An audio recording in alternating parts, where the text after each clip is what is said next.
Family ಎಲ್ಲರೂ ಹೇಗಿದ್ದೀರಾ? I think ಎಲ್ಲ ಚೆನ್ನಾಗಿದ್ದೀರಾ ಅನ್ಕೋತೀನಿ. ನಾನು ತುಂಬ ಚೆನ್ನಾಗಿದ್ದೀನಿ.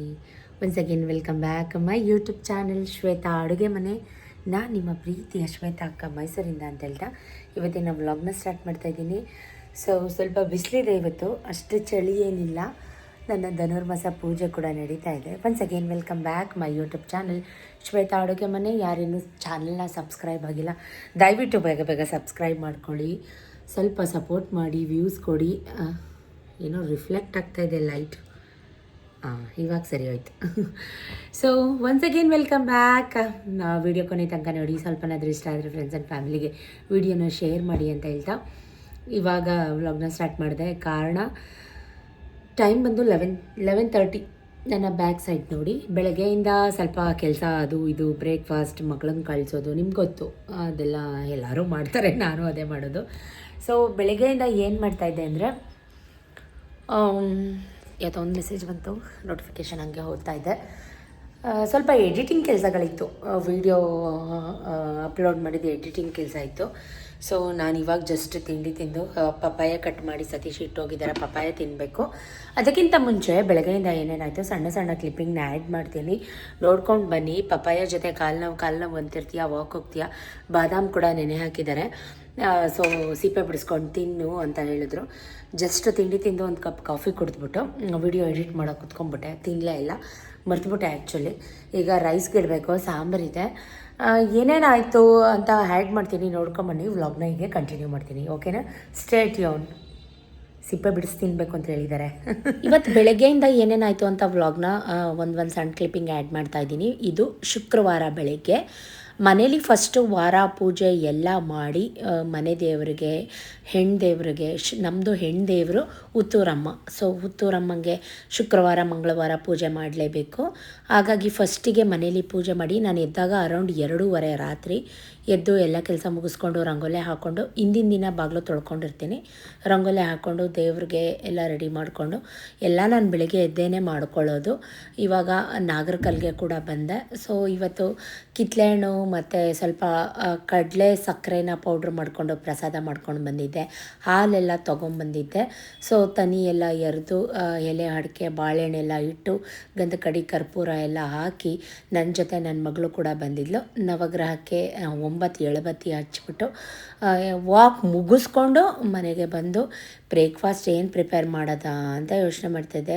ಶಾವಿಗೆ ಇತ್ತು, ಬೇಯಿಸ್ಬಿಟ್ಟು ಕಾಯಾಲ್ ಮತ್ತು ಸ್ವಲ್ಪ ಚಿತ್ರಾನ್ನ ಮಾಡೋಣ ಅಂತ ಡಿಸೈಡ್ ಮಾಡಿ, ಶಾವಿಗೆ ಬೇಯಿಸುವಾಗ ಸ್ವಲ್ಪ ಉಪ್ಪು ಚೂರಿ ಎಣ್ಣೆ ಹಾಕಿ ಬೇಯಿಸಿದ್ರೆ ತುಂಬ ಶಾವಿಗೆ ಈಗ ಉದುದ್ರಾಗಿ ಬರುತ್ತೆ, ಉಂಡೆ ಥರ ಆಗೋದಿಲ್ಲ. ಎಲ್ಲ ಬೇಯಿಸಾದ್ಮೇಲೆ ಸ್ವಲ್ಪ ಎತ್ಬಿಟ್ಟು ಸಪ್ರೇಟಾಗಿ ಇಟ್ಕೊತಾ ಇದ್ದೀನಿ. ನನ್ನ ಮಕ್ಕಳಿಗೆ ಶಾವಿಗೆಯಿಂದ ಮಾಡೋ ಚಿತ್ರಾನ್ನ ಮತ್ತು ಕಾಯಾಲ್ ಅಥವಾ ಪಾಯಸ ತುಂಬ ಇಷ್ಟ ಆಗುತ್ತೆ. ಅದಕ್ಕೆ ಏನೂ ಹಾಕಬಾರ್ದು, ಶಾವಿಗೆ ಗಿವ್ಗೆ ಏನೂ ಹಾಕಬಾರ್ದು, ಪ್ಲೇನ್ ಪಾಯಸ ಮಾಡಿಕೊಟ್ರೆ ಸಖತ್ ಇಷ್ಟಪಟ್ಟು ತಿಂತಾರೆ. ನಮ್ಮಮ್ಮ ಮಾಡ್ತಾರಲ್ಲ ಪಾಯಸ, ಆ ರೀತಿ ಮಾಡಿಕೊಟ್ರೆ. ತುಂಬ ಬಿಸಿ ಇತ್ತು, ಸ್ವಲ್ಪ ಆರ್ಲಿ ಬೇಗ ಅಂತ ಎಲ್ಲ ರೆಡಿ ಮಾಡಿ ಇಟ್ಕೊಂಡೆ. ಕ್ಯಾಪ್ಸಿಕಮ್, ಆನಿಯನ್, ಟೊಮೆಟೊ, ಕಡಲೆಕಾಯಿ ಬೀಜ ಎಲ್ಲ ಹುರಿದಿಟ್ಕೊಂಡು, ಗ್ರೀನ್ ಚಿಲ್ಲಿ ಏನೇನು ಬೇಕೆಲ್ಲ ರೆಡಿ ಮಾಡಿ, ಕಾಫಿ ಮಾಡಿ ಸತೀಶ್ಗೆ ಚೂರು ಕಾಫಿ ಕೊಟ್ಟು, ನಾನು ಚೂರು ಕಾಫಿ ಕುಡಿದು ಮಾಡಿಟ್ಟೆ, ಬಟ್ ಕುಡಿಲಿಲ್ಲ. ಅಕ್ಕಿನ ಹುರ್ಕೊಂಡೆ. ಈ ಕಡೆ ಚಿತ್ರಾನ್ನಕ್ಕೆ ಏನೇನು ಬೇಕೋ ಎಲ್ಲ ಒಗ್ಗರಣೆ ಹಾಕೋತಾ ಇದ್ದೀನಿ. ರೆಗ್ಯುಲರಾಗಿ ಹೇಗೆ ಚಿತ್ರಾನ್ನ ಒಗ್ಗರಣೆ ಮಾಡ್ತೀರಲ್ಲ ಅದೇ ರೀತಿ ಇದಕ್ಕೂ ಮಾಡೋದು. ಸ್ವಲ್ಪ ಇದಕ್ಕೆ ನಿಂಬೆ ಹುಳಿ ಸ್ವಲ್ಪ ಜಾಸ್ತಿ ಹಾಕಬೇಕು, ಸೂಪರಾಗಿರುತ್ತೆ. ಟ್ಯಾಂಗಿ ಹುಳಿ ಆಗಿದ್ದರೆ ತುಂಬ ಚೆನ್ನಾಗಿರುತ್ತೆ. ಮಾವಿನಕಾಯಿ ಇದ್ದರೂ ಕೂಡ ತುರಿದು ಹಾಕಿದ್ರೆ ಇನ್ನೂ ಚೆನ್ನಾಗಿರುತ್ತೆ. ನನ್ನ ಹತ್ರ ಮಾವಿನಕಾಯಿ ಇರಲಿಲ್ಲ, ಹಾಗಾಗಿ 1-2 ಟೊಮೆಟೊ ಎಕ್ಸ್ಟ್ರಾ ಹಾಕಿದ್ದೆ. ಸ್ವಲ್ಪ ಕ್ಯಾರೆಟ್ನ ತುರಿದು ಹಾಕ್ತಾಯಿದ್ದೀನಿ, ಯಾಕಂದರೆ ಕಲರ್ ಡಿಫ್ರೆಂಟಾಗಿ ಬರುತ್ತೆ, ರೆಡಿಶ್ ಕಲರಲ್ಲಿ ಬರುತ್ತೆ, ಸಖತ್ತಾಗಿರುತ್ತೆ. ಬೇಕಿದ್ರೆ ನೀವು ಯಾವುದೇ ಚಿತ್ರಾನ್ನ ಮಾಡಿದ್ರು ಕ್ಯಾರೆಟ್ ತುರಿದು ಹಾಕಿ ಸೂಪರಾಗಿ ಆಗುತ್ತೆ. ಲಾಸ್ಟಿಗೆ ಕಾಯಿ ತುರಿ, ಕೊತ್ತಂಬರಿ ಸೊಪ್ಪು ಎಲ್ಲ ಹಾಕಿದ್ಮೇಲೆ ರುಚಿಗೆ ತಕ್ಕಷ್ಟು ಉಪ್ಪು ಹಾಕಿ ನಿಂಬೆಹಣ್ಣನ್ನ ಸ್ಕ್ವೀಸ್ ಮಾಡ್ತಾಯಿದ್ದೀನಿ. ಎರಡು ದೊಡ್ಡದು 1.5 ನಿಂಬೆಹಣ್ಣು ಅಷ್ಟು ಹಾಕಿದೆ. ಈ ಕಡೆ ಕಾಯಾಲ್ ಮಾಡಬೇಕಾಗಿತ್ತಲ್ವ, ಹಾಗಾಗಿ ಅದಕ್ಕೊಂಚೂರು ಎಲ್ಲ ಎತ್ತಿಟ್ಬಿಟ್ಟು ಈ ಕಡೆ ಚಿತ್ರಾನ್ನ ಎಲ್ಲ ಕಲಸಿಟ್ಬಿಡೋಣ. ಕಲಿಸ್ಬಿಟ್ಟು ಹಾಟ್ ಬಾಕ್ಸ್ಗೆ ಹಾಕಿದ್ರೆ ಒಂದು ದೊಡ್ಡ ಕೆಲಸ. ಹೊಗೆ ಹಾಡ್ತಾಯಿದೆ ಗಾಯ್ಸ್, ಕೈ ಹಾಕೋಕ್ಕಾಗ್ತಾಯಿಲ್ಲ, ಅಷ್ಟು ಬಿಸಿ. ಬೆಳಿಗ್ಗೆನೇ ಬೇಗ ಎಲ್ಲ ಕೆಲಸ ಮುಗಿದು ಬಿಡ್ಬೇಕು ನನಗೆ. ಕಾಫಿನೂ ಕುಡ್ದಿಲ್ಲ ನಾನು, ಅಷ್ಟರಲ್ಲಿ ಇಷ್ಟು ಬೇಗ ಎಲ್ಲ ಪ್ರಿಪೇರ್ ಮಾಡಿದೆ. ಸತೀಶ್ ಅಂದರು ವಾಕ್ ಮುಗಿಸ್ಕೊಂಬಂದಿದ್ಯಾ, ಸ್ವಲ್ಪ ರೆಸ್ಟ್ ಮಾಡು, ಆಮೇಲಿಂದ ಮಾಡುವಂತೆ ಅಂತ. ಬಟ್ ಆಗೋದಿಲ್ಲ, ಯಾಕಂದರೆ ನನ್ನ ಮಗಳಿಗೆ ಹಿಂದಿ ಟೆಸ್ಟ್ ಕೊಟ್ಟಿದ್ದೆ. ಈಗ ಪಾಯಸ ಮಾಡೋಣ ಅಂತ ಸ್ವಲ್ಪ ನೀರಿಟ್ಟು ಬೆಲ್ಲ ಪಾಕ ಮಾಡ್ಕೊಳ್ಳೋಣ ಅಂತ ಬೆಲ್ಲನ ಕೆಚ್ಚಿ ಪುಡಿ ಮಾಡಿ ನೀರಿಗೆ ಹಾಕೋಣ ಅಂತ ಹಾಕ್ತಾಯಿದ್ದೀನಿ. ಒಂದು ಕೈಯಲ್ಲಿ ಫೋನು, ಒಂದು ಕೈಯಲ್ಲಿ ಕೆಚ್ಚುತ್ತಾ ಇದ್ದೀನಿ. ಎಲ್ಲ ಹರಿಬರಿ ಬೆಳಗ್ಗೆ ಹೊತ್ತಂದರೆ ನಿಜಕ್ಕೂ ಫ್ರೀ ಆಗೋದೇ ಇಲ್ಲ 8:30 ತನಕ. ಸೊ ಏನೂ ಮಾಡೋಕ್ಕಾಗಲ್ಲ. ಈಗ ಸ್ವಲ್ಪ ಬೆಲ್ಲ ಹಾಕಿ ಅದು ಪಾಕ ಬರೋ ಅಷ್ಟರಲ್ಲಿ ಇದನ್ನು ನೀಟಾಗಿ ಕಲಿಸ್ಕೊಳ್ಳೋಣ ಅಂತ ಅಂದ್ಕೊಂಡೆ. ಅಷ್ಟರಲ್ಲಿ ಈ ಕಡೆ ಪಾಕ ಕೂಡ ಆಯಿತು. ಸ್ವಲ್ಪ ದ್ರಾಕ್ಷಿ ಗೋಡಂಬಿ ಫ್ರೈ ಮಾಡ್ಕೋಬೇಕಾಯ್ತು ತುಪ್ಪದಲ್ಲಿ. ಈ ಕಡೆ ಚಿತ್ರಾನ್ನ ಕೂಡ ಕಲಿಸ್ಬಿಟ್ಟೆ ಬೇಗ. ಅದನ್ನು ಆಟ್ ಬಾಕ್ಸ್ಗೆ ಹಾಕಿಟ್ಬಿಟ್ರೆ ಬಿಸಿಯಾಗೇ ಇರುತ್ತೆ. ಇನ್ನು ಮಕ್ಕಳಿಗೆ ಆಮೇಲೆ ಡಬ್ಬಿ ಕಟ್ಬೋದು ಅಂತ ಒಂದು ಎಲ್ಲ ಬರೆಸಿ ಓದಿಸಾದ್ಮೇಲೆ ಡಬ್ಬಿ ಕಟ್ಟೋಣ ಅಂತ ಅಂದ್ಕೊಂಡೆ. ಒಂದು ಸಿಂಪಲ್ ಗಾಯ್ಸ್ ಒತ್ತು ಶಾವಿಗೆನ ಮನೇಲೂ ಕೂಡ ಮಾಡ್ಕೋಬೋದು. ನಂದು ಮಿಷಿನ್ ಹಾಳಾಗಿಬಿಟ್ಟಿದೆ, ನಾನು ಮುಂಚೆ ಮನೇಲೇ ಮಾಡ್ತಾಯಿದ್ದೆ. ಈ ಕಡೆ ಸ್ವಲ್ಪ ಕಾಯಲ್ಲಿ ಅಥವಾ ಪಾಯಸಕ್ಕೆ ಕಾಯಿ, ಕಡಲೆ, ಚೂರು ಒಣಶುಂಠಿ, ಏಲಕ್ಕಿ ಕಾಯಿ, ಆಮೇಲೆ ಕೊಬ್ಬರಿ ಇದಿಷ್ಟನ್ನು ಹಾಕಿ ರುಬ್ಕೋತಾ ಇದ್ದೀನಿ. ಅಕ್ಕಿ ನಾವು ಹುರ್ಕೊಂಡಿದ್ವಲ್ಲ ಅಕ್ಕಿ, ಅದನ್ನು ರುಬ್ಬಿಟ್ಟು ಇದಕ್ಕೆ ಆ್ಯಡ್ ಆನ್ ಮಾಡಿಕೊಂಡ್ರೆ ಕಾಯಲ್ಲಿ ಅಥವಾ ಪಾಯಸ ರೆಡಿ ಆಗುತ್ತೆ. ತಿರುತ್ತಾ ಇರಬೇಕು, ಗಂಟಾಗ್ಬಿಡುತ್ತೆ. ಸ್ವಲ್ಪ ತುಪ್ಪದಲ್ಲಿ ಗೋಡಂಬಿ ದ್ರಾಕ್ಷಿನ ಫ್ರೈ ಮಾಡಿ ಹಾಕಿದೆ. ಮನೆಯೆಲ್ಲ ಗಮ್ಮಂತಿತ್ತು, ಯಾಕಂದರೆ ಒಣಶುಂಠಿ ಏಲಕ್ಕಿ ಕಾಯಿ ಹಾಕಿದ್ರಿಂದ ಸೂಪರಾಗಿತ್ತು. ಸ್ವಲ್ಪ ಟೇಸ್ಟ್ ನೋಡೋಣ ಅಂತ ದೇವ್ರ ಮನೆಗೆ ಒಂದು ಲೋಟ ಎತ್ತಿಟ್ಬಿಟ್ಟು ಟೇಸ್ಟ್ ನೋಡಿದೆ. ಸಖತ್ತಾಗಿತ್ತು ಅಂತಲೇ ಹೇಳ್ಬೋದು. ಅದನ್ನು ಕೈ ಆಡ್ತಾ ಇರಬೇಕು, ಇಲ್ಲಾಂದರೆ ಗಟ್ಟಿ ಆಗಿಬಿಡುತ್ತೆ. ಇನ್ನೊಂದು ಚೂರು ಮಿಕ್ಸಿ ಜಾರದಲ್ಲಿ ಚೂರು ಕಾಯಿ, ಕೊಬ್ಬರಿ ಎಲ್ಲ ಅಂಟ್ಕೊಂಡಿತ್ತು. ಅದಕ್ಕೆ ನೀರು ಹಾಕಿಬಿಟ್ರೆ ತೆಳು ಆಗಿಬಿಡುತ್ತೆ. ಇದು ನೀರು ತೆಳುಗೆ ಸ್ವಲ್ಪ ಜನ ತೆಳುಗೆ ಇಷ್ಟಪಡ್ತಾರೆ. ನಾನು ತೀರಾ ಗಟ್ಟಿನೂ ಅಲ್ಲ, ಒಂದು ಮೀಡಿಯಮ್ ಕನ್ಸಿಸ್ಟೆನ್ಸಿಲಿ ಮಾಡಿದ್ದೆ. ಅಷ್ಟರಲ್ಲಿ ಇವಳು ಮಮ್ಮಿ ಪಾಯಸ ಹಾಕೊಡು ಅಂತ ನೋಡಿ ಶಾವಿಗೆ ಪಾಯಸ ಫಸ್ಟಿಗೆ ತಿನ್ಕೊಂಬಿಟ್ಟಿದ್ದಾಳೆ. ಶಾವಿಗೆ ಚಿತ್ರಾನ್ನ ತಿಂದೇ ಇಲ್ಲ, ಹಂಗೆ ಇಟ್ಕೊಂಡು ಇಂಚೂರು ಶಾವಿಗೆ ಹಾಕು ಪಾಯಸಕ್ಕೆ ಅಂತ ಆಟ ಮಾಡ್ತಾಯಿದ್ದಾಳೆ. ಚೆನ್ನಾಗಿ ಮೆತ್ತದೆ, ಅದನ್ನು ಖಾಲಿ ಮಾಡು, ಅದನ್ನು ಖಾಲಿ ಮಾಡಿ ಹಾಕೊಡ್ತೀನಿ. ಪಾಯಸ ಹಾಕೊಂಡು ನೀನು ಮಾಡಲೇ ಬರ್ದಾಗಿತ್ತು ನಾನು ಪಾಯಸನ. ತಿನ್ನು ಬೇಗ. ಅಷ್ಟರಲ್ಲಿ ನನ್ನ ಮಗ ಟ್ಯೂಷನ್ಗೆ ಹೋಗಿದ್ದ. ನಾನು ನನ್ನ ಮಗಳಿಗೆ ಬರೆಸ್ತಾ ಇದ್ದೆ. ಟ್ಯೂಷನಿಂದ ಬರುವಾಗೇ ಯಾವ್ಯಾವ ರೋಡಲ್ಲಿ ಹಸು ಕಾಣಿಸುತ್ತೋ ಕರ್ಕೊಂಬರ್ತಾನೆ. ಇವಾಗ ಸತೀಶ್ ವಾಕ್ ಹೋಗ್ತಾ ಇದ್ದಾರೆ. ಬೆಳಗ್ಗೆಯಿಂದ ನಾನು ನಿಮಗೆ ಫ್ರೈಡೇ ರಂಗೋಲೆ ತೋರ್ಸೋಕ್ಕೆ ಆಗಲಿಲ್ಲ. ನೋಡಿ ಇವತ್ತಿನ ರಂಗೋಲೆ ಈ ರೀತಿಯಾಗಿದೆ. ಅವ್ರ ಪಾಡಿಗೆ ಅವರು ಸತೀಶು ಟೋಪಿ ಎಲ್ಲ ಹಾಕ್ಕೊಂಡು ವಾಕ್ ಹೋದರು. ಇವನು ಗೋಡೌನಲ್ಲಿ ಏನೇನಿದೆ ಟೊಮೆಟೊ, ಸೌತೆಕಾಯಿ, ಗೆಡ್ಡೆಕೋಸು ಎಲ್ಲ ಆಯಿತು ಅಂತ ಈಗ ಬಾಳೆ ಎಲೆನ ತೊಗೊಂಬಂದು ಅದಕ್ಕೆ ಹಿಡ್ಕೊಂಡು ತಿನ್ನು ಅಂತ ನಿಂತಿದ್ದಾನೆ. ಇದು ಯಾವುದೋ ಹೊಸ ಕರು, ರೆಗ್ಯುಲರಾಗಿ ಬರುತ್ತಲ್ಲ ಆ ಕರು ಅಲ್ಲ. ನನಗೆ ಭಯ ಆಗ್ತಾಯಿದೆ, ಅದು ಗುಮ್ಮಕ್ಕೆ ಗುರಾಯಿಸ್ತಾ ಇದೆ. ನಾನು ಅವನಿಗೆ ರೇಗ್ತಾ ಇದ್ದೀನಿ ಈ ಕಡೆ ಬಾ ಅಂತ. ಅದು ಬಾಳೆ ಎಲೆ ತಿನ್ನುತ್ತಾ, ಅದು ಗುಮ್ಮುತ್ತೆ. ಅದು ನೀನು ಹಂಗೆ ಅಭ್ಯಾಸ ಮಾಡಿ ಎಲ್ಲ ಡೋರ್ ತಗೊಂಡು ಒಳಗೆ ಬರ್ತಾವೆ ಗೇಟಿಂದ. ನೀನು 6 ಗಂಟೆಗೆ ಎಲ್ಲೋಗಿದ್ದೆ? ಉಲ್ಲಾಸ್ ಬಂದು ಇಲ್ಲಿ ಕಾಯ್ಕೊಂಡು ನಿಂತಿದ್ನಲ್ಲ.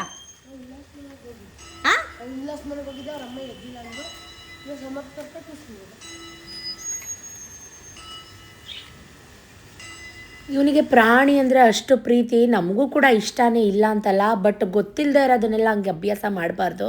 ಅದಕ್ಕೋಸ್ಕರ ಗದ್ರಿದ್ದು, ತಪ್ಪು ತಿಳ್ಕೊಬೇಡಿ. ಅವನಿಗೂ ತಿಂಡಿ ಹಾಕ್ಕೊಟ್ಟೆ, ತಿಂಡಿ ತಿಂದು ಟ್ಯೂಷನಿಗೆ ಹೋದ. ಸ್ಕೂಲಿಗೆ ಹೋದ. ಅವರೆಲ್ಲ ಸ್ಕೂಲಿಗೆ ಹೋದ್ಮೇಲೆ ನಾನು ನಿಯರ್ ಬೈ ನಮ್ಮ ಮನೆ ಹತ್ರ ಇರೋಂಥ ದೊಡ್ಡಮ್ಮ ತಾಯಿ ಟೆಂಪಲ್ಗೆ ಬಂದೆ. ಟ್ಯೂಷನ್ ಅಂತ ಹೇಳಿ ಬಾಯಿಗೆ ಅದೇ ಬರುತ್ತೆ, ಸ್ವಲ್ಪ ಅಡ್ಜಸ್ಟ್ ಮಾಡ್ಕೊಳ್ಳಿ. ಸೊ ಬಂದ ತಕ್ಷಣ ಶುಕ್ರವಾರ ತಾಯಿನ ನೋಡೋಕ್ಕೆ ಒಂಥರ ಚಂದ. ಎಷ್ಟು ಥರ ವೆರೈಟಿ ಹೂವು ಹಾಕಿದ್ದಾರೆ. 2 ಕಣ್ಣು ನಿಜಕ್ಕೂ ಸಾಲೋದಿಲ್ಲ ನೋಡೋಕ್ಕೆ ಅಮ್ಮನ್ನ. ನನಗಂತೂ ಮನಸ್ಸು ತುಂಬಷ್ಟೊತ್ತು ನಿಂತ್ಕೊಂಡು ವಿಡಿಯೋ ಮಾಡಿಕೊಂಡು ಫೋಟೋ ತೆಕ್ಕೊಂಡು ಬಂದೆ. ಅವರೆಲ್ಲ ನನ್ನನ್ನೇ ನೋಡ್ತಿರ್ತಾರೆ, ಯಾಕಂದರೆ ನಾನು ಬಂದ ತಕ್ಷಣ ಫೋಟೋ ತೆಗಿತಿರ್ತೀನಿ, ವಿಡಿಯೋ ತೆಗಿತಿರ್ತೀನಿ ಅಲ್ವಾ. ಸೊ ಹಾಗಾಗಿ ಮಹಾಮಂಗಳಾರತಿ ಮಾಡಿಸ್ಕೊಂಡು ಅರ್ಚನೆ ಎಲ್ಲ ಮಾಡಿಸ್ಕೊಂಡು ಬಂದೆ. ಇದೊಂದು ಕ್ಲಿಪ್ಪಿಂಗ್ ಆ್ಯಡ್ ಮಾಡ್ತಾಯಿದ್ದೀನಿ. ಏನಪ್ಪ ಅಂದರೆ 20th, 21, 22 ಈ ವಿಡಿಯೋ ಬರೋಷ್ಟರಲ್ಲಿ ಇದೆಲ್ಲ ಮುಗ್ದೋಗಿರುತ್ತೆ ಅಂತ ಅನ್ಕೋತೀನಿ. ಶುಕ್ರವಾರ, ಶನಿವಾರ, ಭಾನುವಾರ 3 ದಿನ ನಮ್ಮ ನನ್ನ ಹುಟ್ಟೂರಾದಂಥ ಮಂಡ್ಯದಲ್ಲಿ 87ನೇ ಅಖಿಲ ಭಾರತ ಕನ್ನಡ ಸಾಹಿತ್ಯ ಸಮ್ಮೇಳನ ಸಮಾರಂಭ ಸ್ಯಾಂಜಾ ಆಸ್ಪತ್ರೆ ಹಿಂದೆ ಮೈದಾನದಲ್ಲಿ ನಡೀತಾ ಇದೆ. ಯಾರ್ಯಾರು ಹೋಗಿದ್ರಿ, ನೋಡಿದ್ರಿ, ಕಮೆಂಟಲ್ಲಿ ತಿಳಿಸಿ ನನಗೆ. ನಾವು ಹೋಗಬೇಕು ಅಂತ ಅಂದ್ಕೊಂಡ್ವಿ, ಬಟ್ ಮಕ್ಕಳಿಗೆ ಟೆಸ್ಟ್ ಇದ್ದಿದ್ದ ಕಾರಣ, ಸತೀಶ್ಗೆ ಕೆಲಸ ಇದ್ದಿದ್ದ ಕಾರಣ ಹೋಗೋಕ್ಕಾಗಲಿಲ್ಲ. ನೀವೆಲ್ಲ ಹೋಗಿದ್ರಾ? ದಸರಾನ ಮೈಸೂರಲ್ಲೇ ನೋಡಬೇಕು ಅಂತ ಏನೂ ಇಲ್ಲ. ಈ 3 ದಿನ ನಮ್ಮ ಮಂಡ್ಯ ನೋಡಿದಿದ್ರು ದಸರಾ ನೋಡಿದಷ್ಟೇ ಖುಷಿ ಆಗ್ತಾಯಿತ್ತು. ಇದು ನನ್ನ ತಮ್ಮ ನನಗೆ ಕಳಿಸಿರೋಂಥ ವಿಡಿಯೋ. ಇಡೀ ಮಂಡ್ಯ ರೋಡೆಲ್ಲ ಲೈಟಿಂದ ಜಗಮಗ ಜಗಮಗ ಜಗಮಗ ಅಂತ ಬೆಳಗ್ತಾ ಇದೆ. ಇದು ಕನ್ನಡ, ಮಂಡ್ಯ ಅಂದ್ರೇ ಕನ್ನಡ, ಕನ್ನಡ ಅಂದ್ರೇ ಮಂಡ್ಯ. ಅಂಥದ್ರಲ್ಲಿ ಮಂಡ್ಯದಲ್ಲಿ ಮಾಡ್ತಾ ಇರೋದು ನಮ್ಮ ಹೆಮ್ಮೆಯ ವಿಷಯ. ಹೆಸರಾಂತ ಕನ್ನಡ ಹೀರೋ, ಚಿತ್ರದ ನಾಯಕರು, ಹೀರೋಯಿನ್ಸ್ ಎಲ್ಲ ಬಂದಿದ್ದರು. ನೀನಾಸಂ ಸತೀಶ್ ಸರ್ ಕೂಡ ಬಂದಿದ್ದಾರೆ. ಸೊ ತುಂಬ ಖುಷಿ ಆಯಿತು ನನಗೆ. ಯಾರೆಲ್ಲ ಹೋಗಿದ್ರಿ, ನೋಡಿದ್ರಿ, ಕಮೆಂಟಲ್ಲಿ ತಿಳಿಸಿ. ಕಾರಣಾಂತರಗಳಿಂದ ನಾವು ಹೋಗೋಕ್ಕಾಗಲಿಲ್ಲ, ಮಿಸ್ ಮಾಡ್ಕೋತೀನಿ ತುಂಬ. ಆದರೂ ನಮ್ಮ ಮಂಡ್ಯದ ಗೊತ್ತು, ಇಡೀ ಇಂಡಿಯಾಗೆ ಗೊತ್ತು ಅಂತ ಹೇಳೋಕ್ಕೆ ಇಷ್ಟಪಡ್ತೀನಿ. ಅತಿ ಹೆಚ್ಚು ಕನ್ನಡ ಮಾತಾಡೋ ರಾಜ್ಯ ನಮ್ಮ ಮಂಡ್ಯ ಭಾಷೆ ಅಂತ ಹೆಮ್ಮೆ ಗತ್ತು ಇಂದ ಹೇಳ್ಕೊಳ್ಳೋ ಅಂಥದ್ದು. ಸೊ ಸತೀಶ್ಗೂ ತಿಂಡಿ ಹಾಕ್ಕೊಟ್ಟೆ. ಅವರು ಕೂಡ ಗಾಡಿ ತೊಗೊಂಡು ಹೊರಟರು. ನಾನು ಸ್ವಲ್ಪ ಸಿಟಿಗೆ ಹೋಗಬೇಕಿತ್ತು, ಬ್ಲೌಸ್ ಇಸ್ಕೊಂಬರ್ಬೇಕಿತ್ತು, ಗಾಡಿ ಕೊಡಿ ಅಂತ ಕೇಳ್ತಾಯಿದ್ದೆ. ಇಲ್ಲ ಲೇಟ್ ಆಗುತ್ತಮ್ಮ, ನಾನು ಮಾರ್ಕೆಟ್ಗೆ ಹೋಗಬೇಕು, ಸಂಜೆ ಹೋಗುವಂತೆ ಬಿಡು ಅಂತ ಹೇಳಿ ಮಾತಾಡಿ ಅವರು ಕೂಡ ಹೊರಟರು. ಸೊ ಅಷ್ಟರಲ್ಲಿ ನನಗೂ ತುಂಬ ಹೊಟ್ಟೆ ಚುರುಗುಡ್ತಾ ಇತ್ತು. ಸ್ವಲ್ಪ ತಿಂದು ತುಂಬ ಚೆನ್ನಾಗಾಗಿತ್ತು ಗೈಸ್. ಬಟ್ ಬಿಸಿ ಇರಲಿಲ್ಲ, ಆರೋಗ್ಬಿಟ್ಟಿತ್ತು. ನಾನು ಸ್ವಲ್ಪ ಎಣ್ಣೆ ಹಾಕಿ ಶಾವಿಗೆ ಬೇಯಿಸಿರೋದ್ರಿಂದ ಸಾಫ್ಟ್ ಆಗಿತ್ತು, ಹಾರ್ಡ್ ಆಗಿರಲಿಲ್ಲ. ಸೊ ತಿಂಡಿ ಎಲ್ಲ ತಿಂದು ಬೇಗ ಬೇಗ ಒಂದು ಕಪ್ ಸ್ಟ್ರಾಂಗಾಗಿ, ಬೆಳಗ್ಗೆ ಕಾಫಿ ಕುಡ್ದಂಗೆ ಆಗಲಿಲ್ಲ. ಈಗ ಒಂದು ಕಪ್ ಬಿಸಿ ಕಾಫಿ ಮಾಡಿಕೊಂಡು ಕಾಫಿ ಕುಡ್ಕೊಂಡು ಡೋರೆಲ್ಲ ಹಾಕ್ಕೊಂಡು ವಿಡಿಯೋ ಎಡಿಟ್ ಮಾಡೋಕ್ಕೆ ಕೂತ್ಕೊಂಡ್ರೆ ನೀವು ನೋಡಿದ್ರಿ 11:30 ಆಯಿತು. ಸ್ವಲ್ಪ ಬಿಸಿಲಿತ್ತು ಇವತ್ತು, ಬಿಸಿಲು ಕಾಯೋಣ ಅಂತ ಅನ್ನಿಸ್ತಾ ಇತ್ತು.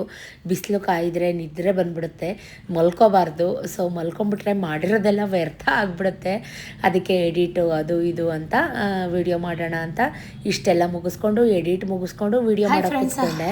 ನೋಡಿದ್ರಲ್ಲ ಏನೇನಾಯಿತು ಏನು ಅಂತ, ಬ್ರೇಕ್ಫಾಸ್ಟ್ಗೆ ಏನೇನೆಲ್ಲ ಪ್ರಿಪೇರ್ ಮಾಡಿದ್ದೆ ಅಂತ ಅಂದ್ಬಿಟ್ಟು. ಸೊ ನಿಮಗೆ ತಮ್ಲೈನ್ ನೋಡಿದರೆ ಗೊತ್ತಿರುತ್ತೆ ಇದು ಏನು ವಿಡಿಯೋ, ಯಾವ ಥರ ವಿಡಿಯೋ ಅಂತ.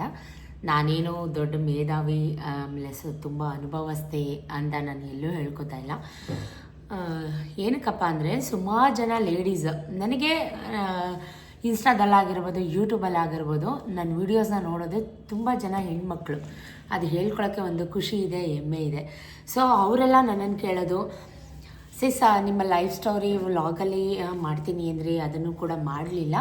ಬಟ್ ಆದರೆ ನೀವಿಷ್ಟು ಆ್ಯಟಿಟ್ಯೂಡಾಗಿ ಹಠಾಚಲದಲ್ಲಿ ಬದುಕಿರೋದಕ್ಕೆ ಕಾರಣ ನಾವು ಅಂದ್ಕೊಂಡಿದ್ದೀವಿ. ನೀವು ತುಂಬ ನೋವುಗಳನ್ನ ಅನುಭವಿಸಿರೋ ಕಾರಣ ನೀವು ಹಿಂಗಿದ್ದೀರಾ ಅಂತ ಕಮೆಂಟ್ ಮಾಡಿದರು. ಐ ಥಿಂಕ್ ಅವರು ರಾಮನಗರ ಅಥವಾ ಚನ್ನಪಟ್ಟಣ ಅಂತ ಅನ್ಕೋತೀನಿ. ಅವ್ರ ಹೆಸರೆಲ್ಲ ಏನು ಹೇಳೋದು ಬೇಡ. ನಿಜಕ್ಕೂ ಅವ್ರು ಹೇಳಿದ ಮಾತು ನನಗೆ ಹಾರ್ಟ್ಗೆ ಟಚ್ ಆಯ್ತಾಯ್ತಾ. ಸೊ ಎಸ್ ಅಫ್ಕೋರ್ಸ್ ಅದೇನಂತಾರಲ್ಲ, ಎಕ್ಸ್ಪೀರಿಯನ್ಸ್ ಟೀಚರ್ಸ್ ದ ಲೆಸನ್ ಅಂತಾರಲ್ಲ, ಹಾಗೆ ಒಂದೊಂದು ನಮ್ಮ ಜೀವನದಲ್ಲಿ ನಡೆದಂಥ ಘಟನೆಗಳು ಕೂಡ ನಮ್ಮ ಮನಸ್ಸನ್ನ ಕಲ್ಲು ಮಾಡ್ತಾ ಬರುತ್ತೆ. ಯಾರ ಮುಂದೆನೂ ತಲೆ ಬಾಗಬಾರ್ದು, ಯಾರ ಮುಂದೆನೂ ಕೈ ಚಾಚಬಾರ್ದು, ಯಾರ ಮುಂದೆನೂ ಹೋಗಿ ನಿಂತ್ಕೋಬಾರ್ದು ಫ್ರೆಂಡ್ಸ್. ಯಾಕಂದರೆ ಹೆಣ್ಮಕ್ಳುಗಳು ಈಗ ಯಾವ ಥರ ವ್ಲಾಗ್ ಬೇಕು ಅಂತ ಕಂಟಿನ್ಯೂ ಮಾಡ್ತೀನಿ ಈ ವಿಡಿಯೋನ. ಕೇಳಿದಾಗ ಅವ್ರು ಹೇಳೋದು, ಪ್ರತಿ ಸಲ ಅವ್ರು ಹೇಳೋದು, ನಿಮ್ಮ ಜ್ಯುವೆಲ್ರಿ ಎಲ್ಲ ಒಂದು ಕಡೆ ಇಟ್ಬಿಟ್ಟು ಜ್ಯುವೆಲ್ರಿ ಕಲೆಕ್ಷನ್ಸ್ ಮಾಡಿ, ಸಿಲ್ವರ್ ಕಲೆಕ್ಷನ್ಸ್ ಮಾಡಿ, ಬರುತ್ತೆ ನಿಮ್ಮ ಲೈಫ್ ಸ್ಟೋರಿ, ನಿಮ್ಮ ಕಷ್ಟಗಳು ಹೇಳ್ಕೊಳ್ಳಿ, ನೀವು ಹೆಂಗಿದೆಲ್ಲ ಬಂತು. ಅದು ಒಂದೋ ಎರಡೋ ಇದ್ದರೆ 98% ಈ ಥರದ್ದೇ ಕಮೆಂಟ್ಸ್ ಇರುತ್ತೆ. ಸೊ ಹಾಗಾಗಿ ನಾನು ಅದನ್ನು ಮಾಡಲಿಕ್ಕೆ ಅಷ್ಟು ಇಷ್ಟಪಡಲಿಲ್ಲ. ಸಾರಿ, ಕೂದಲು ಒಣಗಲಿ ಅಂತ ಬಿಟ್ಟಿದ್ದೆ, ಡಿಸ್ಟರ್ಬ್ ಆಗುತ್ತೆ, ಒಂದು ಕ್ಲಿಪ್ ಹಾಕಿದೆ, ಅದು ಸರಿ ಚೆನ್ನಾಗಿ ಕಾಣ್ತಾ ಇಲ್ಲ ನನಗೇನಿದ್ರು ಹಿಂಗೇನು ಸರಿ. ಸೊ ಹಂಗಂತ ಕಮೆಂಟ್ಸ್ ಬಗ್ಗೆ ಮಾತಾಡ್ತಾ ಇದ್ದೆ. ಅದನ್ನು ಯಾಕೆ ನನಗೊಂದು ಲಾಗ್ ಮಾಡಬಾರ್ದು ಅಂತ ನನಗೊಂದು ಥಾಟ್ ಬಂತು. ಒಂದು ಹೇಳಲಾಗೆ, ಯಾವುದು ಫ್ರೀ ಆಫ್ ಕಾಸ್ಟಲ್ಲಿ ಯಾವುದೂ ಸಿಗೋದಿಲ್ಲ. ನಾನು ಅದನ್ನು ಹೆಮ್ಮೆಯಿಂದ ಹೇಳ್ಕೊತೀನಿ. ತುಂಬ ಚೆನ್ನಾಗಿದ್ವಿ. ನಾನು 7th 8th ಬರೋ ತನಕ ನಮ್ಗೆ ಕಷ್ಟ ಅಂದರೆ ಏನು ಅಂತಲೇ ಗೊತ್ತಿರಲಿಲ್ಲ. ನಮ್ಮಪ್ಪ ನಮ್ಮನ್ನು ಹಂಗೆ ಬೆಳೆಸಿದ್ರು. ನಾನು ಒಬ್ಬಳೇ ಹೆಣ್ಮಗಳು. 8th ಬಂದೆ. ನಿಮಗೆ ಗೊತ್ತು, ಫ್ಯಾಮಿಲಿ ಅಂದಮೇಲೆ ಡಿವೈಡ್ ಆಗೋದು, ಅವ್ರ ಅಣ್ಣ ತಮ್ಮಂದರು ಡಿವೈಡ್ ಆದರು, ಎಲ್ಲ ಡಿವೈಡ್ ಆಗ್ತೀವಿ. ಆಗ ಎಂಥ ಸಿಚುವೇಶನ್ಗೆ ಬಂದ್ಬಿಡ್ತು ಅಂದರೆ ನಮಗಿರೋಕ್ಕೆ ಮನೇನೇ ಇರಲಿಲ್ಲ. ನಿಜಕ್ಕೂ ಇದೆಲ್ಲ ನಮಗೆ, ನಾನು 8th ಅಂದರೆ ಅದು ಒಂದು ಬುದ್ಧಿ ತಿಳ್ಕೊಳ್ಳೋ ಅಂಥ ಪ್ರಜ್ಞೆ, ಬುದ್ಧಿ ಬರೋ ಅಂಥ time 8th 9th 10th first PU 2nd PU. ಈ 5 ವರ್ಷ ನನ್ನ ಜೀವನದಲ್ಲಿ ನರಕ, ಕಷ್ಟ, ನೋವು ಆವಾಗ ನನಗೆ ಗೊತ್ತಾಯಿತು. ಒಂದು ಮದುವೆಗೆ ಹೋಗ್ತೀವೋ, ಒಂದು ಮನೆ ಗೃಹ ಪ್ರವೇಶಕ್ಕೆ ಹೋಗ್ತೀವೋ, ಒಂದು ಓಲೆ ಇಲ್ಲ ನಮ್ಮಮ್ಮನ ಹತ್ರ. ನಮ್ಮ ಅಜ್ಜಿ ತಾತ ನಮ್ಮಮ್ಮನಿಗೆ ಬುಜ್ರಂಗಿ ಪುಟ್ಟಿ ಅಂತ ಸಿಗುತ್ತೆ, ನಿಮಗೆ ಗೊತ್ತಿರುತ್ತೇನೋ, ಹಳೆ ಕಾಲದಲ್ಲಿ. ನಮ್ಮ ಅಜ್ಜಿ ತಾತ ಇನ್ನೂ ಇದ್ದಾರೆ, ಚೆನ್ನಾಗಿದ್ದಾರೆ. ಅವರು ಏನು ಬಡವರಲ್ಲ ಗೈಸ್, ಅವ್ರಿಗೂ 7-8 ಎಕರೆ 10 ಎಕರೆ ಜಮೀನೆಲ್ಲ ಇದೆ. ಆದರೂ ತುಂಬ ಒಡವೆ ಮಾಡಿಸ್ಕೊಟ್ಟಿದ್ರು ನಮ್ಮ ಅಮ್ಮನಿಗೆ. ನಾಗರು, ಇಲ್ಲಿಗೆ ಹಾಕೊಳ್ಳೋ ಬಿಲ್ಲಿದು ಚಿನ್ನದ ಪದಕ, ಹಳೆ ಕಾಲದ ಹೀರೋಯಿನ್ಸ್ಗಳ ಫಿಲಮಲ್ಲೆಲ್ಲ ನೋಡಿದರೆ ಗೊತ್ತಿರುತ್ತೆ ನಿಮಗೆ. ಇದೆಲ್ಲ ಹೇಳ್ಕೊಬಾರ್ದು ಸೋಷಿಯಲ್ ಮೀಡಿಯಾದಲ್ಲಿ. ಏನು ಮಾಡ್ತೀರಾ? ಒಂದೊಂದ್ಸಲಿ ಹಾಗೆ ಲೋ ಫೀಲ್, ನಮ್ಮನ್ನು ನಾವು ಕುಗ್ಗಿಸ್ಕೊಳ್ಳೋ ಅಂಥದ್ದು ಒಂದು ನೋಡಿದಾಗ, ಕೇಳಿದಾಗ, ಫ್ಯಾಮಿಲಿಯಿಂದ ಏನೇ ಬಂದರೆ ನಾನು ಫೇಸ್ ಮಾಡ್ತೀನಿ. ನಾನು ಹೇಳಿರೋದು ನಿಜ ಅಲ್ವಾ, ಸುಳ್ಳು ಹೇಳಿದ್ದೀನ ಅಂತ ಹೇಳ್ತೀನಿ, ಅದು ಬೇರೆ ಪ್ರಶ್ನೆ. ನನ್ನ ತನನ ನಾನು ಎಲ್ಲೂ ಬಿಟ್ಕೊಡ್ಬಾರ್ದು, ಯಾರ ಮುಂದೆನೂ ಹಿಂಗೆ ಕೈ ಚಾಚಬಾರ್ದು. ಯಾರೇ ಸಂಬಂಧಿಕರ ಹತ್ರ ಹಿಂಗೆ ₹1 ಹೋಗಬಾರ್ದು. ಅವತ್ತು ಗೊತ್ತಾಯಿತು. ನಮ್ಮಪ್ಪ ದೇವರು ಗಾಯ್ಸ್, ನಾನು ಹೇಳ್ತೀನಿ, ನಮ್ಮಪ್ಪ ದೇವ್ರಂಥ ಮನುಷ್ಯ. ತನಗಿಲ್ಲ ಅಂದರೂ ದಾನ ಧರ್ಮ ಮಾಡೋದ್ರಲ್ಲಿ ಎತ್ತಿದ ಕೈ. ಅಷ್ಟು ಒಳ್ಳೆತನ ಇರಬಾರ್ದು ಇವತ್ತಿನ ಪ್ರಪಂಚಕ್ಕೆ. ಅದು ಸರಿ ಹೋಗಲ್ಲ. ಮಾಡಿಸ್ಕೊಂಡವರು ಇಸ್ಕೊಂಡವರು ಯಾರೂ ತಿರುಗಿ ನೋಡಲ್ಲ. ನೀ ಕಷ್ಟ ಅಂತಿದ್ದಾಗ ಮೈಯಲ್ಲಿರೋ ಬ್ಲಡ್ ಎಲ್ಲ ಕೊಟ್ಬಿಡ್ತಾರೆ, ಮನೇಲಿರೋ ಚಿನ್ನ ಎಲ್ಲ ಮಾರಿಬಿಡ್ತಾರೆ. ಅವ್ರೇನು ಉಂಡ್ರ ತಿಂದ್ರ, ಈವನ್ ಅವ್ರಿಗೊಂದು ಬ್ಯಾಡ್ ಹ್ಯಾಬಿಟ್ ಇಲ್ಲ.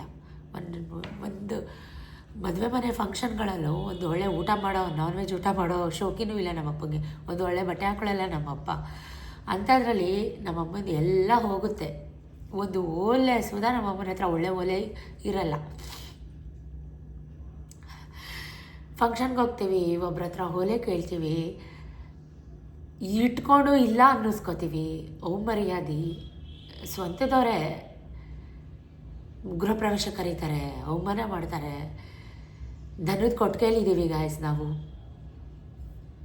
ನಾನು, ನನ್ನ ತಮ್ಮಂದರು, ನನ್ನ ತಾಯಿ, ನನ್ನ ತಂದೆ ಹಸು ಕಟ್ಟಾಕೋ ಜಾಗದಲ್ಲಿದ್ದೀವಿ.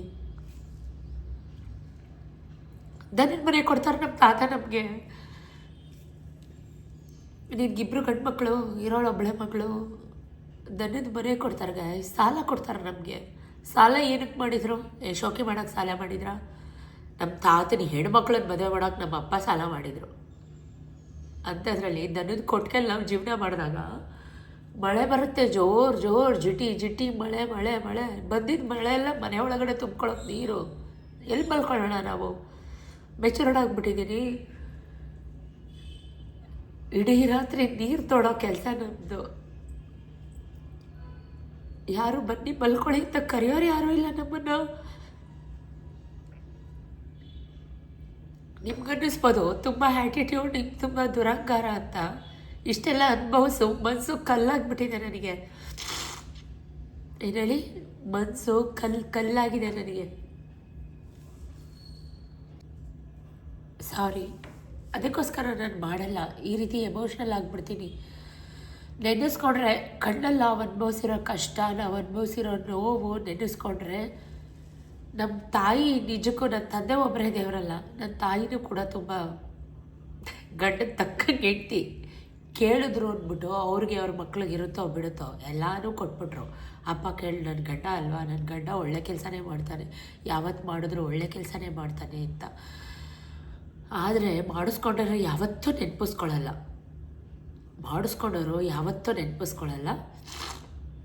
ದೇವ್ರು ನಮ್ಮನ್ನು ಇವತ್ತು ಹಂಗೆ ಇಟ್ಟಿದ್ದಾರಾ? ಇಲ್ಲ ಅಲ್ವಾ? ಅದಕ್ಕೆ ನಾನು ದೇವ್ರನ್ನ ನಂಬ್ತೀನಿ, ಜನ ನಂಬಲ್ಲ. ನಾನು ಏನಕ್ಕೆ? ದೇವ್ರನ್ನ ನಂಬಿ. ನೀವು ಅಷ್ಟೇ. ಯಾಕೆ ಈ ವಿಡಿಯೋ ಮಾಡ್ತಾಯಿದ್ದೀನಿ ಅಂದರೆ, ದಯವಿಟ್ಟು ಕುಗ್ಬೇಡಿ. ನೀವು ಹೆಣ್ಮಕ್ಳು. ಕಷ್ಟ ಮನುಷ್ರಿಗೆ ಬರದೆ ಮರಕ್ಕೆ ಬರುತ್ತಾ, ಕಲ್ಲಿಗೆ ಬರುತ್ತಾ? ಮನುಷ್ರಿಗೆ ಕಷ್ಟ ಬರೋದು. ಇವತ್ತಿರೋ ಕಷ್ಟ ನಾಳೆ ನಿಜವಾಗ್ಲೂ ಇರಲ್ಲ. ನನ್ನ ಲೈಫಲ್ಲಿ 5 ವರ್ಷ ಅನುಭವಿಸ್ಬಿಟ್ಟಿದ್ದೀನಿ. 5 ವರ್ಷ ಅನುಭವಿಸಿರೋ ನೋವು, ಕಷ್ಟ ನನಗಿವತ್ತಿದೆಯಾ? ನೀವೇ ಎಷ್ಟೋ ಜನ ಕಮೆಂಟಲ್ಲಿ ಹೇಳಿದ್ದೀರಾ, ಒಂದು ಚಿನ್ನದ ಅಂಗಡಿನೇ ಓಪನ್ ಮಾಡ್ಬೋದು, ಅಷ್ಟು ಇಯರಿಂಗ್ಸ್ ಇದೆ ನಿಮ್ಮ ಹತ್ರ ಅಂತಲೂ ಹೇಳಿದ್ದೀರಾ. ಅದಕ್ಕೆ ಆಪೋಸಿಟಾಗಿ ಇಷ್ಟೆಲ್ಲ ಅವಶ್ಯಕತೆ ಇದೆಯಾ, ಯಾಕಿಷ್ಟು ಅಂತಲೂ ಹೇಳಿದ್ದೀರಾ. ಅವಶ್ಯಕತೆ ಇದೆಯೋ ಬಿಟ್ಟಿದೆಯೋ, ಮನಸ್ಸು ಕಲ್ಲಾಗಿರೋದಕ್ಕೆ ಹಾಕೋತೀನೋ ಬಿಡ್ತೀನೋ ತೆಗೆದಿಟ್ಟಿದ್ದೀನಿ. ನನ್ನ ಹತ್ರನೂ ಇದೆ, ಕೈ ಚಾಚಿದ್ವಿ ಒಂದಿನ. ಆ ಟಚಲ್ಲದ ಮೇಲೆ ತೆಗೆದಿಟ್ಟಿದ್ದೀನಿ. ಏನು ಹೇಳಿ, ತೆಗೆದು ಬೇಕು ಅಂತಲೇ ಇಟ್ಕೊಂಡಿದ್ದೀನಿ. ನನ್ನ ಹತ್ರ ಇರಲಿ. ಈಗ ನಾನು ಹಿಂಗಿದ್ದೀನಿ ಅಂದರೆ ನಾನು ಯಾವಾಗಲೂ ಹಿಂಗೆ ಇರ್ತೀನಿ ಅಲ್ಲ. ಆ ಥರ ಕಷ್ಟ ಮತ್ತು ನನ್ನ ಲೈಫಲ್ಲೂ ಬರ್ಬೋದು. ನನ್ನ ತಾಯಿ ನೋಡಿರೋ ಕಷ್ಟ, ನಾನು ಈ ಕಣ್ಣಲ್ಲಿ ನೋಡಿರೋ ಕಷ್ಟ ನನ್ನ ಹತ್ರನೂ ಬರ್ಬೋದು. ಸೊ ಚಿನ್ನ ಇದ್ದರೆ ಅಲ್ವಾ ನಾವು ಅನುಭವಿಸ್ದಂಗೆ ನಮ್ಮ ಮಕ್ಕಳು ಅನುಭವಿಸ್ಬಾರ್ದು. ಅದಕ್ಕೋಸ್ಕರ ತೆಗೆದಿಟ್ಟಿದ್ದೀನಿ ಚಿನ್ನ ಚಿನ್ನ ಚಿನ್ನ. ದಯವಿಟ್ಟು ಅರ್ಥ ಮಾಡ್ಕೊಂಡು ಕಮೆಂಟ್ ಮಾಡಿ. ಕೆಟ್ಟ ಕಮೆಂಟ್ಗೆ ಅಂತಲ್ಲ, ನಾನು ಅನುಭವಿಸಿರೋ ಮನಸ್ಥಿತಿ ಹಾಗಿದೆ. ಸಾಂಬಾರು ಪುಡಿ ಇರಲಿಲ್ಲ ನಮ್ಮ ಮನೆಗಳಲ್ಲಿ. ಆ 3-4 ವರ್ಷ ಏನಿತ್ತು ಅದು ಡೈಲಿ ಬೆಳಗ್ಗೆ ಆಯಿತು ಅಂದರೆ ಉಪ್ಸಾರು, ಮಧ್ಯಾಹ್ನ ಆಯಿತು ಅಂದರೆ ಉಪ್ಸಾರು, ಸಂಜೆ ಆಯಿತು ಅಂದರೆ ಉಪ್ಸಾರು. ಸೊ ನಮ್ಮ ಅಪ್ಪ ರೈತರಾಗಿ ಅಷ್ಟು 3-4 ಎಕರೆ ಜಮೀನು ಇಟ್ಕೊಂಡು ಅಷ್ಟೆಲ್ಲ ರಾಜಾರೋಷವಾಗಿ ಇದ್ದಂಥ ನಮ್ಮ ಫ್ಯಾಮಿಲಿ ಒಬ್ಬರ ಮನೆಗೆ ಹೇರ್ ಉಳಕ್ಕೆ ಅಂತ ಹೋಗ್ತಾರಲ್ಲ, ನಮ್ಮಪ್ಪ ಮರ್ತಿರ್ಬೋದು ಅದನ್ನು. ನಾನು ಮರ್ತಿಲ್ಲ, ಮರೆಯೋದು ಇಲ್ಲ. ಯಾಕಂದರೆ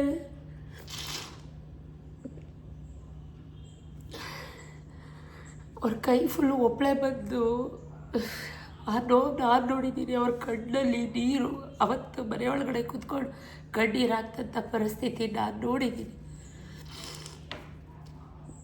ಇವತ್ತು ನಮ್ಮ ಅಪ್ಪ ಅಮ್ಮನ ಕಣ್ಣಲ್ಲಿ ನೀರು ನೋಡೋಕ್ಕೆ ನಾನು ಇಷ್ಟಪಡಲ್ಲ. ಯಾವಾಗಲೂ ಖುಷಿಯಾಗಿರಲಿ, ಸಂತೋಷವಾಗಿರಲಿ, ನೆಮ್ಮದಿಯಾಗಿರಲಿ ಆರೈಸ್ತೀನಿ, ಆಶಿಸ್ತೀನಿ. ಎಲ್ಲರೂ ಲೈಫಲ್ಲಿ ಕಷ್ಟ ಇರುತ್ತೆ, ಕಷ್ಟ ಬರುತ್ತೆ, ಇವತ್ತು ಬರುತ್ತೆ, ನಾಳೆ ಹೋಗುತ್ತೆ. ದಯವಿಟ್ಟು ನಾನು ಹಾಕೋದಂಗಿರ ಕುಗ್ಬೇಡಿ, ತಾಳ್ಮೆ ಇರಲಿ. ಜೀವನದಲ್ಲಿ ಒಳ್ಳೇದಾಗೇ ಆಗುತ್ತೆ.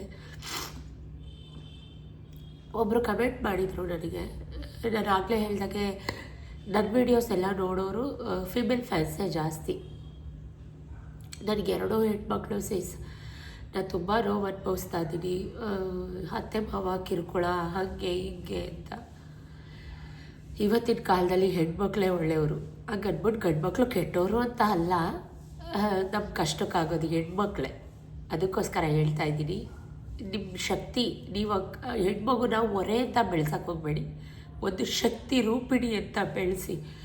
ನೀವೇ ನೆನಪಿಸ್ಕೋತೀರ, ಈ ಶ್ವೇತಕ್ಕ ಅವತ್ತು ಒಂದು ಮಾತು ಹೇಳಿದರು, ಅವ್ರ ಫ್ಯೂಚರ್ ಇನ್ನು 10 ವರ್ಷನೋ 15 ವರ್ಷನೋ ಆ ಹುಡುಗಿ ಏನೋ ಒಂದು ಅಚೀವ್ ಮಾಡಿ ಒಂದಿಷ್ಟು ಸಂಬಳ ಅಂತ ತಂದು ನಿಮ್ಮ ಕೈ ಕೊಟ್ಟಾಗ ನಿಮಗೆ ಗೊತ್ತಾಗುತ್ತೆ ಶ್ವೇತಕ್ಕ ಹೇಳಿದ ಮಾತು ನಿಜ ಅಂತ.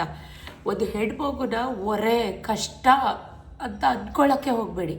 ಹೆಣ್ಮಗುನ ನಿಮ್ಮ ಬ್ಯಾಕ್ ಬೋನ್. ಗಂಡು ಮಗು ಯಾವುದ್ರಲ್ಲೂ ಕಮ್ಮಿ ಇಲ್ಲ ಗೈಸ್. ನಾವು ಹೆಣ್ಮಕ್ಳು ಯಾವ ಗಂಡು ಮಕ್ಳಿಗಿಂತನೂ ಕಮ್ಮಿ ಇಲ್ಲ. ಅವ್ರು ಸರಿ ಸಮಾನ ದುಡಿತೀವಿ. ಅವ್ರು ಹೊರಗಡೆ ಹೋಗ್ಬಂದು ದುಡಿದ್ಬಿಟ್ಟು ಸಾಕಾಗಿ ಕುತ್ಕೊಬಿಟ್ರೆ ಅವ್ರಿಗಿಂತ 10ರಷ್ಟು ನಾವು ಒಳಗಡೆನೂ ದುಡಿತೀವಿ, ಹೊರಗಡೆನೂ ದುಡಿತೀವಿ. ಇವತ್ತಿನ ಕಾಲದಲ್ಲಿ ಹೆಣ್ಣು ಗಂಡು ಅನ್ನೋ ಭೇದ ಭಾವ ಯಾವುದೂ ಇಲ್ಲ. ಒಂದು ಹೆಣ್ಮಗುನ ಸ್ಟ್ರೆಂತ್, ಶಕ್ತಿ ಥರ ಬೆಳೆಸಿ, ಅದು ಮಾಡಬೇಡ, ಇದು ಮಾಡಬೇಡ, ಅಲ್ಲೋಗ್ಬೇಡ, ಇಲ್ಲೋಗ್ಬೇಡ ಅಂತ ರಿಸ್ಟ್ರಿಕ್ಷನ್ಸಲ್ಲಿ ಇಡೋಕ್ಕೆ ಹೋಗಬೇಡಿ. ನೀ ಮಾಡೋದು ಸರಿ, ನೀ ಸರಿ ದಾರಿಯಲ್ಲಿ ಮಾಡು ಅನ್ನೋ ವಿವೇಕ ಬುದ್ಧಿ ಹೇಳ್ಕೊಡಿ ಆ ಹೆಣ್ಮಗುಗೆ. ಅದು ಬಿಟ್ಟರೆ ಅದು ಹೆಣ್ಣು ಗಂಡು ಅಂತ ಕೀಳು ಮಾತ್ರ ಮಾಡೋಕ್ಕೆ ಹೋಗಬೇಡಿ. ಅರ್ಥ ಆಯ್ತಾ? ದಯವಿಟ್ಟು ಬೇಜಾರಾಗಬೇಡಿ. 2 ಹೆಣ್ಣು ಅಂತ ಕೊರಗಲೇಬೇಡಿ. ನಿಮಗೆ ಕಷ್ಟಕ್ಕೆ ನಿಮಗೆ ಆಗೋದೇ ಹೆಣ್ಮಗು. ನೀವು ಮದುವೆ ಮಾಡಿ ಬೇರೆ ಮನೆಗೆ ಕಳಿಸ್ತಿರೋ ಬಿಡ್ತಿರೋ ನೀವೇ ಇಟ್ಕೊಳ್ಳಿ, ಆಯಿತಾ? ಆ ಥರ ಆ ಥರ ನೀವು ಯೋಚನೆ ಮಾಡ್ತಾ ಇದ್ದಿರೋ ರೀತಿ ಆ ಥರ ಮಾಡೋಕ್ಕೆ ಹೋಗಬೇಡಿ. ನಮ್ಮಪ್ಪ ಈಗಲೂ ಹೇಳ್ತಾರೆ, ನೀನು ಗಂಡಾಗುವೆ ನಮ್ಮ ಮನೆಗೆ ಅಂತ. ನಾನು ಹೆಣ್ಮಗುವಾಗಿ ಏನು ಕರ್ತವ್ಯ ಮಾಡಬೇಕೋ ಅದನ್ನು ನಾನು ಮಾಡ್ತಾಯಿದ್ದೀನಿ. ಗಂಡು ಮಕ್ಳು ಏನು ಮಾಡ್ತಾರೋ ಅದನ್ನು ಒಂದು ಹೆಣ್ಮಗುವಾಗಿ ನಾನೇ ಮಾಡ್ತೀನಿ, ಇಲ್ಲ ಅಂತ ನಾನು ಹೇಳಲ್ಲ. ಬಟ್ ಅವರು ಸ್ವಾಭಿಮಾನಿಗಳು. ನಮ್ಮ ಅಪ್ಪ ಅಮ್ಮ ತುಂಬ ಸ್ವಾಭಿಮಾನಿಗಳು ಅವರು. ಯಾಕಂದರೆ ಅವರು ಕಷ್ಟ ಎಲ್ಲ ನೋಡಿ ಮನಸ್ಸನ್ನ ಕಲ್ ಮಾಡ್ಕೊಂಬಿಟ್ಟಿದ್ದಾರೆ. ಅದಕ್ಕೆ ಅವ್ರಿಗೆ ಯಾರ ಹತ್ರನೂ ಏನಾದರೂ ಹೇಳ್ಕೊಳ್ಳೋಕ್ಕೆ, ಶೇರ್ ಮಾಡ್ಕೊಳ್ಳೋಕ್ಕೆ ತುಂಬ ಕಷ್ಟಪಡ್ತಾರೆ. ನನಗೂ ಬೈತಾರೆ, ಇವೆಲ್ಲ ಹೇಳ್ಬೇಡ, ಇವೆಲ್ಲ ಮಾಡಬೇಡ ಅಂತ. ಬಟ್ ನೀವೆಲ್ಲ ಕಮೆಂಟ್ ಮಾಡ್ತಿದ್ರಲ್ಲ, ನೀವು ತುಂಬ ಆ್ಯಟಿಟ್ಯೂಡ್ ಹಾಗೆ ಹೀಗೆ ಅಂತ. ಸೊ ಅದಕ್ಕೋಸ್ಕರ ಹೇಳ್ತಾ ಇದ್ದೀನಿ, ಈ ಆ್ಯಟಿಟ್ಯೂಡ್ ನನಗೆ ಹುಡ್ತಾಗಿಂದನೇ ಬಂದಿದೆ. ಇದು ಜಂಬುದಂತೂ ಅಲ್ವೇ ಅಲ್ಲ. ಈ ಏನಂತಾರೆ ಅದಕ್ಕೆ ಒಂದು ಒಳ್ಳೆಯ ಹೆಸರು. ಈ ಕಷ್ಟನ, ನೋವನ್ನ, ಈ ದುಃಖನ, ಈ ಹಿಂಸೆನ ನೋಡಿ ನೋಡಿ ನೋಡಿ ನೋಡಿ ಮನಸ್ಸು ಕಲ್ಲಾಗಿ ಬಂದಿರೋಂಥ ಆ್ಯಟಿಟ್ಯೂಡ್ ಇದು. ನಾನು ಒಂದು ಅಕ್ಕಿ ಅನ್ನನೂ ಚೆಲ್ಲಕ್ಕೆ ವೇಸ್ಟ್ ಮಾಡೋಕ್ಕೆ ನಿಜಕ್ಕೂ ಇಷ್ಟಪಡಲ್ಲ. ಅದು ನಮ್ಮ ಮನೆ ಹತ್ರ ಮಿಕ್ಕಿರಲಿ, ನಮ್ಮ ಕೇಟ್ರಿಂಗಲ್ಲೇ ಮಿಕ್ಕಿರಲಿ, ನಮ್ಮ ಪಾತ್ರೆ ತೊಳೆಯೋರ್ಗೆ ಕೊಡ್ತೀನಿ. ಇಲ್ಲ ಅಂದರೆ ಅಕ್ಕಪಕ್ಕ ನನ್ನ ಕಂಡ್ರೆ ಯಾರಿಗೆ ಇಷ್ಟನೋ ಅವ್ರನ್ನ ಕೂಗಿ ಕೊಡ್ತೀನಿ, ತೊಗೊಳ್ಳಿ ಊಟ ಮಾಡಿ, ವೇಸ್ಟ್ ಮಾಡಿಬಿಡಿ ದಯವಿಟ್ಟು ಅಂತ. ಒಂದು ಅಕ್ಕಿ ಕಾಳಿಗೂ ನಮ್ಮ ರೈತರು, ನಮ್ಮ ತಂದೆ ತಾಯಿ ಎಷ್ಟೆಲ್ಲ ಶ್ರಮಪಟ್ಟು ಬೆಳೀತಾರೆ ಅಂತ ನನಗೆ ಮಾತ್ರನೇ ಗೊತ್ತಿರೋದು. ಅದಕ್ಕಾಗಿ ಹೇಳ್ತಾ ಇದ್ದೀನಿ.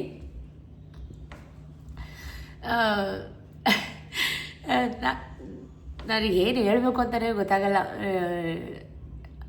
ತಪ್ಪಾಗಿ ಅಂತ ಅಲ್ಲ, ಅದಕ್ಕೋಸ್ಕರನೇ ತಪ್ಪಾಗೂ ಅರ್ಥ ಮಾಡ್ಕೊಂಡಿಲ್ಲ. ನಾನು ನಿಮ್ಮ ಕಮೆಂಟ್ನ ನಾನು ಒಳ್ಳೆ ರೀತಿಯೇ ತೊಗೊಂಡಿದ್ದೀನಿ. ಅರ್ಥ ಮಾಡಿಕೊಂಡು ನಿಮಗೂ ಅರ್ಥ ಮಾಡಿಸೋಣ ಅಂತ ಹೇಳ್ತಾ ಇದ್ದೀನಿ. ಆಮೇಲೆ ಇನ್ನೊಬ್ಬರು ಹೇಳಿದರು, ಸಿಸ್ ಒಂದ್ಸಲಿ ನೀವು ಮಾತಾಡೋದು ನಮಗೆ ತುಂಬ ಸ್ಫೂರ್ತಿ, ನೀವು ನೋಡಿದ್ರೆ ನನಗೆ ಇನ್ಸ್ಪಿರೇಷನ್ ಅಂತ. ದಯವಿಟ್ಟು ಇನ್ಸ್ಪೈರ್ ಮಾಡ್ಕೊಳ್ಳಿ. ಅದು ಹೇಳ್ತೀನಿ, ಅದು ಖುಷಿಯಾಗುತ್ತೆ, ನನಗೂ ಕೂಡ ಖುಷಿಯಾಗುತ್ತೆ. ಏನಕ್ಕಂದರೆ ಜವಾಬ್ದಾರಿ ತೊಗೋಬೇಕು ಗೈಸ್, ನಾವೇ ಜವಾಬ್ದಾರಿ ತೊಗೋಬೇಕು. ಏನು ಗೊತ್ತಾ, ಸತೀಶು ಮುಂಚೆ ಹಿಂಗಿರಲಿಲ್ಲ. ಓಪನ್ ಆಗಿ ಹೇಳ್ತೀನಿ, ಸತೀಶ್ನ ನಾನು ಈ ಥರ ತರೋಕ್ಕೆ ತುಂಬಾ ಕಷ್ಟಪಟ್ಟಿದ್ದೀನಿ. ಅದೆಲ್ಲ ನನ್ನ ನೋವು ನನಗೇ ಇರಲಿ. ಅದೇನೋ ಅಂತಾರಲ್ಲ, ಸಾವಿರಾರು ಉಳಿಪೆಟ್ಟು ತಿಂದಮೇಲೆ ಒಂದು ಕಲ್ಲು ಶಿಲೆ ಆಯ್ತಂತೆ ಅಂತ, ಹಾಗಾಗಿದೆ ನನ್ನ ಲೈಫ್. ಆಗಿದೆಯೋ ಬಿಟ್ಟಿದೆಯೋ ಗೊತ್ತಿಲ್ಲ, ಆಗ್ತಾ ಇದೆ ಏನೋ. ಈಗ ಅತ್ತೆ ಮಾವ ತುಂಬ ಟಾರ್ಚರ್ ಕೊಡ್ತಾರೆ, ಅತ್ತೆ ಹಿಂಸೆ ಕೊಡ್ತಾರೆ ಅಂದರೆ ಸಹಿಸ್ಕೊಳ್ಳೇಬೇಕು, ಏನೂ ಮಾಡೋಕ್ಕಾಗಲ್ಲ. ಅದೆಲ್ಲ ದಾಟಿ ಮೀರಿನೇ ಬಂದಿರೋದು. ಎಲ್ಲದಕ್ಕೂ ಒಂದು ಲಿಮಿಟ್ ಇರುತ್ತೆ ಗೈಸ್, ನಿಜಕ್ಕೂ ಎಲ್ಲದಕ್ಕೂ ದಿ ಎಂಡ್ ಇರಲೇಬೇಕು. ತಲೆ ಕೆಡಿಸ್ಕೊಬೇಡಿ, ನಗ್ನಗ್ತಾ ಇರಿ, ಮಾತಾಡ್ಕೊಂಡಿರಿ, ಖುಷಿಯಾಗಿರಿ, ಲೈಫಲ್ಲಿ ಪಾಸಿಟಿವ್ ಆಗಿರಿ. ಮೇಯ್ನ್ ನಾನು ಹೇಳೋಕ್ಕೆ ಏನು ಇಷ್ಟಪಡ್ತೀನಿ ಅಂದರೆ, ಬಿ ಪಾಸಿಟಿವ್. ಯಾವಾಗಲೂ ನೋವಾಗುತ್ತೆ, ಡೌನ್ ಆಗ್ತೀವಿ, ಅಯ್ಯಪ್ಪ ನನ್ನ ಕೈಲಿ ಆಗ್ತಾಯಿಲ್ಲ, ಆಗೋದೇ ಇಲ್ಲ. ಮೆಂಟಲ್ ಸ್ಟ್ರೆಸ್, ಫಿಸಿಕಲ್ ಸ್ಟ್ರೆಸ್ ಎಲ್ಲನೂ ಆಗುತ್ತೆ, ನನಗೂ ಆಗುತ್ತೆ. ಏನು ಅನ್ಕೋಬೇಕು, 5-10 ನಿಮಿಷ ಮೂಡ್ ಸ್ವಿಂಗ್ ಮಾಡ್ಕೊಳ್ಳಿ, ದಯವಿಟ್ಟು ವಾಪಸ್ ಬನ್ನಿ, ಕಮ್ ಬ್ಯಾಕ್ ಕೊಡಿ. ಅಯ್ಯೋ ಇವೆಲ್ಲ ಯಾವ ಲೆಕ್ಕ. ಈಗ ನಾನು ಒಂದೇ ನಿಮಗೆ ಹೇಳೋಕ್ಕೆ ಇಷ್ಟಪಡ್ತೀನಿ ಅಂದರೆ, ನಮಗಿಂತ ಮೇಲಿರೋರನ್ನ ನೋಡಿ ನಾವು ಅವ್ರು ಹಂಗಿದ್ದಾರೆ, ನಾವು ಹಿಂಗಿದ್ದೀವಿ ಅಂತ ಅಂದ್ಕೊಳ್ಳೋದಕ್ಕಿಂತ ನಮಗಿಂತ ಕೆಳಗಿರೋರನ್ನ ನೋಡಿ ಅಲ್ವಾ, ನಿಜ ಅಲ್ವಾ? ಅವ್ರಿಗಿಂತ ನಮ್ಮ ಲೈಫ್ ತುಂಬ ಬೆಟರ್ ಆಗಿದೆ, ಅಯ್ಯೋ ಅವ್ರಿಗಿಂತ ನಾವೇ ವಾಸಿ ಅಂತ ಅನಿಸುತ್ತೆ. 102% ಡ್ಯಾಮ್ ಶೋರ್ ಇದನ್ನು ನಿಮ್ಮ ಲೈಫಲ್ಲಿ ನೀವು ಅಳವಡಿಸ್ಕೊಳ್ಳಿ. ಅಯ್ಯೋ ಅವ್ರು ಕಾರಲ್ಲಿ ಹೋದ್ರು, ನಾನು ಬೈಕಲ್ಲಿ ಹೋಗ್ತಾ ಇದ್ದೀನಿ ಅಂತ ಕಂಪೇರ್ ಮಾಡ್ಕೊಳ್ಳೋದಕ್ಕಿಂತ, ಅವ್ರು ಸೈಕಲಲ್ಲಿ ಹೋಗ್ತಿದ್ದಾರೆ, ನಾನು ಬೈಕಲ್ಲಿ ಹೋಗ್ತಾ ಇದ್ದೀನಿ, ಅವ್ರಿಗಿಂತ ನಾನೇ ಬೆಟ್ರ್ ಅಲ್ವಾ ಅಂತ ಫೀಲ್ ಮಾಡಿ. ನಿಮ್ಮ ಲೈಫ್ ತುಂಬ ಚೆನ್ನಾಗಿರುತ್ತೆ. ಏನಕ್ಕಂದರೆ, ನಾನು ಕಾರಲ್ಲಿ ಹೋಗೋಣ, ನಿಮ್ಮ ಫ್ರೆಂಡ್ ಕಾರ್ ಇಸ್ಕೊಂಬನ್ನಿ, ನಮ್ಮ ಫ್ಯಾಮಿಲಿ ಎಲ್ಲ ಹಂಗಿದ್ದಾರೆ, ನಮ್ಮ ಅಜ್ಜದಿರೆಲ್ಲ ಹಿಂಗಿದ್ದಾರೆ, ನಾವು ಕಾರಲ್ಲೇ ಹೋಗೋಣ ಅಂತ ತುಂಬ ಹಠ ಮಾಡ್ತಾಯಿದ್ದೆ ಒಂದು ಕಾಲದಲ್ಲಿ ಸತೀಶ್ ಜೊತೆ. ಅವರು ಒಬ್ಬರ ಹತ್ರ ಕೆಲ್ಸಕ್ಕೆ ಹೋಗ್ತಿದ್ರು, 300-400 ರೂಪಾಯಿ ಸಂಬಳ ಕೊಡ್ತಿದ್ರು ಅವ್ರಿಗೆ. ಆ ದುಡ್ಡಲ್ಲೆಲ್ಲ ಜೀವನ ಸಾಗಿಸ್ಬೇಕಾಗಿತ್ತು ಮದುವೆ ಆದ ಹೊಸ್ತ್ರಲ್ಲಿ. ಯಾಕಂದರೆ ನಮ್ಮ ಫ್ಯಾಮಿಲಿ ಎಲ್ಲ ಗೊತ್ತಲ್ಲ, ಹಿಂದೆ ಎಲ್ಲ ಆಡ್ಕೊಳ್ಳೋದು ಜಾಸ್ತಿ, ಹಾಗೆ ಹೀಗೆ ಅಂತ. ಸತೀಶ್ನು ಗೈಸ್ ಎಷ್ಟೋ ಜನ ಸೌಟ್ ಹಿಡ್ಕೊಂಡು ನಿಂತಿರೋರು ಮದುವೆ ಮಾಡಿಬಿಟ್ಟೆ. ಹುಡುಗಿ ಓದ್ತಾಯಿತ್ತು, ಯಾರೂ ಬರಲ್ಲ, ಯಾರೂ ತೋರಿಸೋದೂ ಇಲ್ಲ. ನಾನು ಅಷ್ಟಕ್ಕೆ ಜಮೀನಿರೋರಿಗೆ ಮದುವೆ ಮಾಡ್ತಿದ್ದೆ, ಇಷ್ಟು ಜಮೀನ್ದಾರನ್ನ ಕರ್ಕೊಂಬಂದು ಮದುವೆ ಮಾಡ್ತಿದ್ದೆ ಅಂದವ್ರು ಯಾರೂ ನಿಮ್ಮ ಕಷ್ಟಕ್ಕೆ ಬರಲ್ಲ ಅಂತಾರಷ್ಟೇ. ಮಾತಿಗೆ ಬಾಯಿ ಚಪ್ಪಲ, ಮುಳ್ಳಿಲ್ ನಾಲ್ಗೆ ಮಾತಾಡ್ಬಿಡುತ್ತೆ. ನಮ್ಮಪ್ಪ ತೊಗೊಂಡಿದ್ದು ಒಂದು ಡಿಸಿಷನ್ ಅವತ್ತು, ಇಲ್ಲ ಇವ್ರಿಗೆ ಕೊಟ್ಟು ನನ್ನ ಮಗಳನ್ನ ಮದುವೆ ಮಾಡಿದ್ರೆ ನನ್ನ ಮಗಳು ಲೈಫಲ್ಲಿ ಚೆನ್ನಾಗಿರ್ತಾಳೆ, ನನ್ನ ಮಗಳು ಚೆನ್ನಾಗಿರ್ತಾಳೆ ಅಂತ. ಏಜ್ ಗ್ಯಾಪ್ ಆಯಿತೋ ಏನಾಯಿತೋ, ಅವ್ರು ನೋಡೋಕೆ ಚೆನ್ನಾಗಿದ್ದಾರೋ ಚೆನ್ನಾಗಿಲ್ವೋ ಅದೆಲ್ಲ ನಮ್ಮಪ್ಪ ಥಿಂಕೇ ಮಾಡಿಲ್ಲ. ಎಷ್ಟೋ ಜನ ಹೇಳಿದ್ರು, ಹುಡುಗಿ ಓದಿದೆ, ಗಿಡಿ ಸಾಕ್ಬಿಟ್ಟು ಅಷ್ಟು ಏಜ್ ಆಗಿರೋರು ಕೊಡ್ತೀಯಾ, ಹಂಗೆ ಹಿಂಗೆ, ಅವ್ರಿಗೆ ತುಂಬ ವಯಸ್ಸಾಗಿದೆ ಅಂತ ಏನೇನೋ ಈ ಕಮೆಂಟ್ಗಳೆಲ್ಲ ಪಾಸ್ ಮಾಡ್ತಾರೆ. ಬಟ್ ನಮ್ಮಪ್ಪ ಆತ್ಮಗೌರವ, ಆತ್ಮವಿಶ್ವಾಸ ಎಲ್ಲೂ ಕಳ್ಕೊಳ್ಳಿಲ್ಲ. ನಮ್ಮಪ್ಪಂಗೆ ಏನು 7th ಸೆನ್ಸೋ 6th ಸೆನ್ಸೋ, ನನ್ನ ಮಗಳು ಚೆನ್ನಾಗಿರೋದು ಮುಖ್ಯ, ಫ್ಯೂಚರ್ ಚೆನ್ನಾಗಿರುತ್ತೆ ಅವಳದು, ಇವ್ರು ಕೊಟ್ಟು ಮದುವೆ ಮಾಡೋಣ. ಸೌಟ್ ಇಟ್ಕೊಂಡಿದ್ದಾರಾ, ಹಿಡ್ಕೊಳ್ಳಿ ಬಿಡಿ. ದಳ ಮಹಾರಾಜರು ಸೌಟ್ ಇಟ್ಕೊಂಡೆ ತಾನೇ ಅಡುಗೆ ಮಾಡಿದ್ದು, ಭೀಮಸೇನ ಮಹಾರಾಜರೇ ಅಡುಗೆ ಮಾಡಿದಾರಂತೆ. ಅಡುಗೆ ಕೆಲಸದವ್ರಿಗೆ ಏನು ಕೊಟ್ಟರೆ ಏನು ತಪ್ಪು? ಅದಕ್ಕೆ ಪ್ರತಿ ಸಲ ಹೇಳ್ತೀನಿ, ಅಡುಗೆ ಕೆಲಸ ಅನ್ನೋದನ್ನು ಡಿಗ್ರೇಡ್ ಆಗಿ ಎಲ್ಲೂ ಥಿಂಕ್ ಮಾಡಬೇಡಿ. ಅವರು BA ಓದಿದ್ದೀನಿ ಅಂತ ಏನೋ ಒಂದು ಹೇಳಿದ್ರು, ಅದು ಸುಳ್ಳು. ಅವರು BA ಓಕೆ, ಇಟ್ಸ್ ಓಕೆ. ಈಗ ನಾನು ಅಷ್ಟು ಓದ್ಬಿಟ್ಟು ಏನು ಮಾಡ್ತಾಯಿದ್ದೀನಿ ಮನೇಲಿ? ನಾನು ಮುಸ್ರನೇ ತಾನೇ ತಿಕ್ತಾಯಿದ್ದೀನಿ ಅಲ್ಲ. ಹೇಳಿದ್ದು ಜನರಲ್ಲಾಗಿ, ನನಗೇನು ಕಮ್ಮಿ ಆಗಿದೆ ಅಂತ ಅಲ್ಲ. ಅಂದವರು ಆಡ್ದವರು ಕಮೆಂಟ್ ಮಾಡಿದವರು ನೆಗೆಟಿವ್ ಆಗಿ ಹೇಳಿದವರು ಯಾರೂ ನಿಮ್ಮ ಕಷ್ಟಕ್ಕೆ ಬರೋದಿಲ್ಲ.